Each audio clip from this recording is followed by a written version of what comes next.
کہ جس کے اوپر وہ ناز کرتے تھے، وہ اس بات پہ ناز کرتے تھے کہ میں اپنے آقا کا، اپنے مولا کا غلام ہوں۔ ان کو جس بات پہ سب سے زیادہ ناز تھا وہ غلامی رسول اکرم صلی اللہ علیہ وآلہ وسلم کے، جس طرح سے انہوں نے اپنی زندگی کا ایک ایک لمحہ آقا کی خدمت میں، ان کی اطاعت میں، ان کے اتباع میں، ان کے بتائے ہوئے تعلیمات میں ایک ایک لمحہ صرف کیا۔ جو انہوں نے کہا سب سے پہلے یقین لے کر آنے والے اور اس کے بعد اس کی حفاظت کرنے والے، اس طرح سے زندگی گزاری کہ جو اپنی مثال بے شک آپ ہے۔ ایک واقعہ ہے کہ جنگ احد میں جب ہم سب جانتے ہیں کہ آقا کے دندان مبارک شہید ہو گئے اور ایک شخص آیا ان کے پاس، کفار میں سے ایک شخص آیا اور یہ کہنے لگا کہ آپ جانتے ہیں کہ آپ کے جو آقا ہیں اور مولا ہیں وہ شہید ہو گئے ہیں، اور نعوذ باللہ غلط جھوٹ بولا، غلط بات کی، وہ شہید ہو گئے ہیں، اور اب اگر اگر لڑ بھی رہے ہیں آپ تو کس کے لیے لڑ رہے ہیں؟ تو امام ارشاد فرماتے ہیں کہ میری زندگی کا ایک ایک لمحہ، میرے وجود، میری ہر سانس میرے آقا اور مولا کے اوپر میں وار دوں، اور اگر اس میں حقیقت ہے بھی کہ وہ نہیں ہیں تو میری اس زندگی کا کوئی وجود نہیں ہے۔ یعنی اس قدر محبت آقا کے ساتھ امام علی ابن ابی طالب کی تھی کہ ان کے جو ابرو تھے، جو آقا کے جو ابرو تھے، ان ابروؤں کو دیکھ کے، ان کی حرکت کو دیکھ کے، ان کے چہرے کے تاثرات دیکھ کے، ان کے چہرے پہ جو ایکسپریشنز ہوتے تھے ان کو دیکھ کے ہر ایک لمحہ گزارا۔ اور ہم سنتے ہیں امام علی ابن ابی طالب علیہ السلام کے حوالے سے کہ کس طرح سے انہوں نے ایک اونٹنی کے بچہ جس طرح سے اپنی ماں کے پیچھے زندگی گزارتا ہے اور اس کو فالو کرتا ہے، اس کے فٹ سٹیپس کو فالو کرتا ہے، اس طرح سے امام نے اپنی زندگی گزاری۔ ویری کوئکلی ایک چھوٹا سا واقعہ ہے امانت داری کے حوالے سے۔ یہ واقعہ آپ نے بارہا سنا ہوا ہے، مگر اس میں مزید تھوڑا سا ایڈیشن۔ ہم سب جانتے ہیں کفار مکہ کے جب مظالم بہت زیادہ بڑھ گئے تو کفار مکہ سے نجات پانے کے لیے ہجرت کا فیصلہ ہوا، اور جب ہجرت ہوئی تو آقا دو جہان اپنے وسیع جانشین کو اس مکہ کی زمین پر چھوڑ کر گئے، یہ کہہ کر کہ اے علی، یا علی آج آپ میرے بستر پر سو جائیے، اور کل کیونکہ تمام کفار مکہ کی امانتیں میرے پاس ہیں، جس کی جو امانت ہے کل صبح آپ وہ لوٹا کر تو آپ ہمارے پاس مدینہ پہنچ جائیے گا۔ علماء دین کہتے ہیں، مورخین لکھتے ہیں، تاریخ سنہری حروف میں لکھتی ہے کہ وہ رات تھی کہ جس رات امیر المومنین امام المتقین ہر روز عبادت کے اندر ساری رات گزارتے تھے، اپنے رب کی عبادت میں پوری رات مشغول رہتے تھے، نہیں سوتے تھے، نہ ان کی آنکھیں بند ہوتی تھیں، اللہ کی عبادت میں جاگتے رہتے تھے۔ مگر وہ رات تھی کہ جس رات آقا کے کہنے پر اس پرسکون طریقے سے اپنی جان کو ہتھیلی پہ رکھ کر سو گئے، کیونکہ یقین کامل تھا آقا کے فرمان کے اوپر، آقا کی لسان مبارک پر، اور اس بات پر کہ جب میرے آقا نے یہ کہہ دیا ہے کہ وہ آئیں گے، کل میں پہنچوں گا مدینہ، تو یہ ہو نہیں سکتا کہ میں مدینے نہ پہنچوں۔ اور یہاں پر ایک نعت مبارک کے کچھ اشعار ہیں جو میں ضرور آپ لوگوں کے سامنے شیئر کروں گی، میری ون آف مائی فیوریٹ نعت کی جو خوبصورت الفاظ کہ ایسی عزت آپ نے پائی کہ بس کی شب اسرا خدا نے وہ پذیرائی کہ بس ایک پل میں مصطفیٰ کو عرش پر بلوا لیا، ایک پل میں مصطفیٰ کو عرش پر بلوا لیا، اپنے بندے کی خدا کو ایسی یاد آئی کہ بس گنتے گنتے تھک گئیں تاروں کی نازک انگلیاں، گنتے گنتے تھک گئیں تاروں کی نازک انگلیاں، مصطفیٰ کے ہیں زمیں پر اتنے شیدائی کہ بس میں نے جلتی دھوپ میں جب چھیڑ دی نعت رسول، رحمتوں کی ہر طرف ایسی گھٹا چھائی کہ بس دیکھ اب بھی وقت ہے دامن نبی کا تھام لے، ورنہ کل محشر میں ہوگی ایسی رسوائی کہ بس ایک دن میں اب وہ کیونکہ میں نے ہجرت کا تذکرہ کیا تو یہ شعر پڑھنا بہت ضروری ہے کہ ایک دن میں لکھنے بیٹھا تھا شب ہجرت کا حال، ایک دن میں لکھنے بیٹھا تھا شب ہجرت کا حال، کیا کہوں یارو مجھے بھی ایسی نیند آئی کہ بس ان فرشتوں نے ابھی پوچھا ہی کیا تھا اے سروش، ان فرشتوں نے ابھی پوچھا ہی کیا تھا اے سروش، دفعتاً میرے سرہانے سے صدا آئی کہ بس۔ پر محمد و آل محمد صلوات۔ تو یہ وہ رات تھی کہ جس رات امیر المؤمنین امام المتقین جو یاد خدا میں ہر لمحے جاگتے تھے، ذکر خدا میں رہتے تھے، یہ وہ رات تھی ہجرت کی رات کہ جب میرے آپ کے آقا و مولا پرسکون نیند میں اس طرح سے سوئے کہ جیسے ایک چھوٹا بچہ اپنی ماں کی آغوش میں سو جاتا ہے، اور ایسی پرسکون نیند گزاری کہ بس۔ خواتین حضرات، اس کے بعد یہ ہوتا ہے کہ واقعہ کچھ اس طرح سے ہے کہ اگلے روز وہ رات سو لیے، اگلے روز جب صبح اٹھے تو تمام لوگوں کی کفار مکہ کی امانتیں دینا شروع کی امام علی بن ابی طالب نے۔ اب وہاں پر جہاں پر دشمن ہی دشمن ہے، اس میدان میں بہت سارے لوگ اپنی امانتیں جب لینے کے لیے آ رہے تھے تو چار ایسے کافر جو وہاں پر موجود تھے وہ آئے اور انہوں نے کہا کہ آپ آقا کی، جو آپ کے آقا ہیں، جو آپ کے رسول اللہ ہیں، ان کی امانتیں دے رہے ہیں، تو ہماری بھی کچھ امانتیں جو ہیں وہ ان کے پاس تھیں۔ تو امام نے ارشاد فرمایا کہ جی فرمائی کیا امانتیں ہیں؟ تو وہ چار لوگ یک زباں ہو کر بولے کہ ہمارا 100 تولہ سونا جو ہے وہ ہم نے رسول اللہ کے پاس رکھوایا تھا اور ہمیں وہ چاہیے۔ امام کے پاس جو امانتیں تھیں اس میں وہ موجود نہیں تھا۔ ظاہر ہے یقینی طور پہ انہوں نے جھوٹ بولا، اور انہوں نے، ان کا یہ منصوبہ تھا کہ کسی نہ کسی طریقے سے وہ ہمیں امانت نہیں دے پائیں گے، ہم علی ابن ابی طالب علیہ السلام کو روک لیں گے اور ہم پھر پروپیگنڈا کریں گے کہ جو مسلمانوں کا اور اللہ کا رسول اپنے آپ کو نعوذ باللہ کہتے ہیں اور جو مسلمانوں کے اس وقت رسول بنے ہوئے ہیں، انہوں نے ہماری یہ امانتیں لے کر چلے گئے ہیں۔ تو علی بن ابی طالب علیہ السلام امام نے فرمایا کہ ٹھیک ہے، اگر تمہاری امانتیں ہیں آقا کے پاس ہیں تو ہم ضرور دیں گے، اور یہ طے پایا صحن کعبہ میں اکٹھے ہوں گے اور وہاں پر ہم اس بات کا فیصلہ کریں گے۔ جس وقت ایک جمع غفیر وہاں پر اکٹھا ہو گیا، بہت سارے لوگ آ گئے، ایک مجمع اکٹھا ہوا، اب وہاں پر لوگوں کی امانتیں دے رہے ہیں امام، اور جب تمام امانتیں دے دیں تو اس کے بعد ان 3 لوگوں کو یہ کہا امام نے کہ آپ یہاں سے چلے جائیے، اس مجمع سے ذرا دور ان کو بھیج دیا گیا، اور ایک شخص کو اپنے پاس صحن کعبہ میں رکھ لیا گیا اور ان سے سوال و جواب کا سلسلہ شروع ہوا۔ امام نے مکالمہ کرنا شروع کیا اس شخص کے ساتھ۔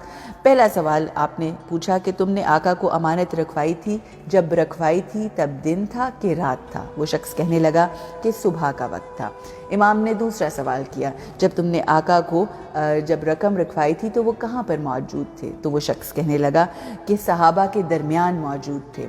امام نے پھر ارشاد فرمایا، سوال کیا کہ امانت کو لے کر وہ انہوں نے کہاں رکھا؟ تو وہ کہنے لگے کہ وہ اپنے تکیے کے اوپر بیٹھے ہوئے تھے اور بوریے کے نیچے انہوں نے ہماری امانت کو رکھا۔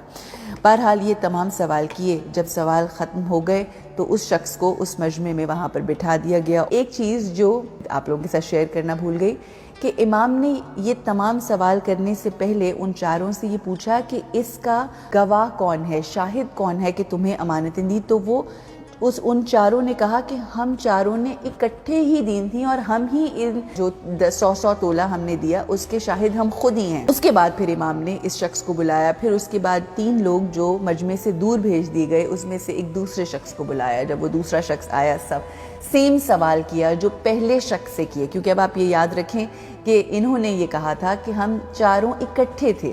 دوسرے شخص کو جب بلایا اسے سوال کیا گیا کہ وہ کون سا وقت تھا جب تم نے آقا کو امانت دی تھی، 100 تولے سونا دیا تھا؟ وہ کہنے لگا شام کا وقت تھا۔ پھر امام فرماتے ہیں کہ وہ کہاں پر موجود تھے؟ تو کہنے لگا کہ وہ صحن کعبہ میں تھے۔ انہوں نے پوچھا کہ ان کے ساتھ کون تھا؟ کہنے لگا اکیلے تھے، جبکہ پہلے والے نے کہا تھا کہ صحابہ موجود تھے۔ پھر انہوں نے پوچھا کہ انہوں نے کہاں پہ رکھی وہ تمہاری امانت؟ انہوں نے کہا وہ انہوں نے مجھ سے لی اور وہ گھر چل دیے۔ یہ گفتگو ہو گئی. اب وہ جو دو لوگ ہیں وہ دونوں تھر تھر کانپ رہے ہیں کہ یہ تو ہمارا جھوٹ جو ہے وہ سامنے آ گیا ہے اور پوری دنیا اس بات کی گواہ ہو گئی ہے. اب تیسرا شخص کو بلایا گیا. تیسرے شخص سے وہی سوال کیا گیا کہ جب آپ نے امانت دی تو وہ کہاں پر تھے؟ تو کہنے لگا کہ کیا وقت تھا؟ تو کہنے لگا ظہر اور عصر کے درمیان کا وقت تھا. اب دیکھیں تینوں کی جو سٹیٹمنٹس ہیں وہ غلط ثابت ہو گئی. پھر انہوں نے پوچھا کہ آپ نے کہاں پر ان کو امانت دی تھی؟ تو وہ شخص کہنے لگا کہ وہ اپنے گھر پر تھے، میں نے جا کر ان کے گھر پہ دستک دی، وہ باہر نکل کے آئے، آقا کی ان کو میں نے ہاتھ میں تھمایا. تو انہوں نے پھر امام فرماتے ہیں، امام نے پوچھا کہ یہ بتائیے کہ اس کے بعد انہوں نے وہ امانت کہاں رکھی؟ انہوں نے کہا مجھ سے امانت دی، اور وہ اندر لے کر چلے گئے.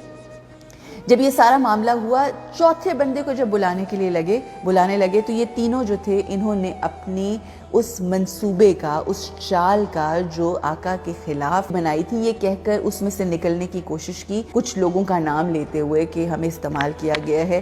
ایسی کوئی بات نہیں ہوئی تھی، یہ ہمیں استعمال کر کے یہ تمام چیزیں کہی گئی ہیں، اور وہ اپنا منہ لے کر رہ گئے. یہ وہ امام کا فیصلہ تھا.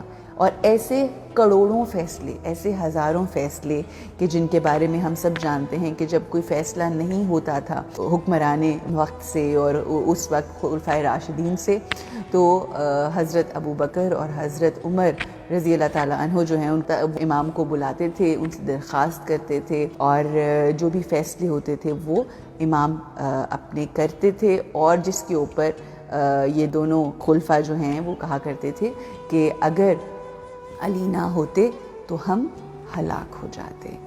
یہ وہ ذات ہیں، یہ وہ شخصیت ہے کہ جن کو ہم اپنا امام مانتے ہیں. یہ وہ ہستی ہیں کہ جن کو ہم سلام کرتے ہیں. یہ وہ علم رکھنے والے وہ عالم ہیں کہ جن کے علم سے ہم مستفید ہونے کی کوشش کرتے ہیں. اور اگر ہم ان کے علم سے مستفید ہو کر اپنی زندگیاں بہتر نہ کریں تو پھر آج ہم میں اور ان جاہلوں میں کیا فرق کہ جنہوں نے اس دور میں ان کے ساتھ وقت گزارا مگر نہ کچھ جانا نہ کچھ سمجھا. اللہ سبحانہ و تعالیٰ ہمیں ان لوگوں میں شمار کرے کہ جو امام جو ظاہری طور پر اس وقت ہم میں نہ ہونے کے باوجود ہم ان سے زندگی میں سیکھتے ہوئے اپنی زندگیوں کو بہتر کریں.